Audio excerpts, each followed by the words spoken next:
নমস্কার, আমি তাপসী রান্নাঘরে সকলকে অনেক স্বাগত জানাই। চলে এসেছি আবার একটি সম্পূর্ণ নতুন রেসিপি নিয়ে। আজকে আপনাদের সামনে দুর্দান্ত একটা রেসিপি শেয়ার করব, যেটা দিয়ে ভাত মাখিয়ে খেলে আর কোনো কিছুরই প্রয়োজন হবে না।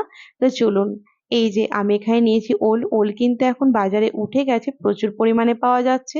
তো ওলটা কিন্তু আমি আগে থেকে ভাতের মধ্যে সেদ্ধ করে রেখেছি। আর এই যে দেখুন, হাফ চামচ পোস্ত, তার থেকে কিছুটা কম কালো সর্ষে, 5টা কাঁচা লঙ্কা শিলে বেটে নিয়েছি। আপনারা কিন্তু ঝালটা আপনাদের পছন্দ মতো দেবেন।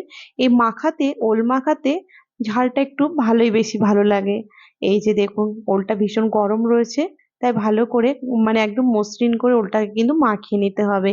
এই যে দেখুন, ওলটাকে ভালো করে মাখিয়ে নিয়েছি। দেশি ওল হোক বা এই ওল, দুটোই কিন্তু এরকম মাখা খেতে ভীষণ ভালো লাগে। পরিমাণ মতো দিয়ে দিচ্ছি এখানে নুন। আর যে বাটাটা আমি বেটে রেখেছিলাম, এই যে পোস্ত, সর্ষে, কাঁচা লঙ্কা, সেটাও দিয়ে দিলাম। অবশ্যই পোস্ত দেবেন এটাতে, তাহলে কিন্তু ভীষণ ভালো লাগে। হাফ চামচ দিয়েছি সর্ষের তেল। এইবার দিয়ে দেব অর্ধেক ফালি লেবু।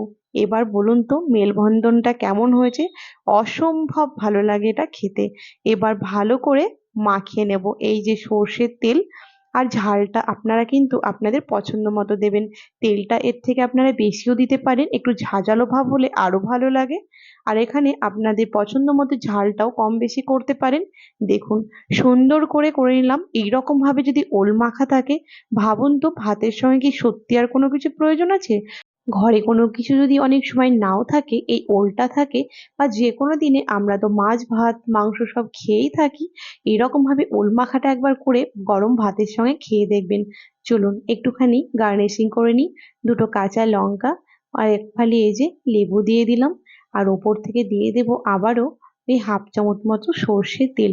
অসম্ভব ভালো লাগে এটা খেতে, জানেন? আপনারা বাড়িতে বানিয়ে একবার দেখতে পারেন। আর আমার রেসিপি যদি ভালো লাগে তাহলে কিন্তু লাইক শেয়ার করতে ভুলবেন না, কমেন্টে অবশ্যই জানাবেন এই ওল মাখা রেসিপি আপনারা কে কে খেয়েছেন। আর যারা খাননি তারা বানিয়ে খেয়ে সেটাও আমাকে জানাবেন। আর আমার চ্যানেলটাকে যারা এখনো সাবস্ক্রাইব করেনি, প্লিজ সাবস্ক্রাইব করে দেবেন। আর যারা ফেসবুক পেজ থেকে দেখছেন, প্লিজ পেজটিকে ফলো করে দেবেন। তো আজকের রেসিপি এই পর্যন্তই। টাটা।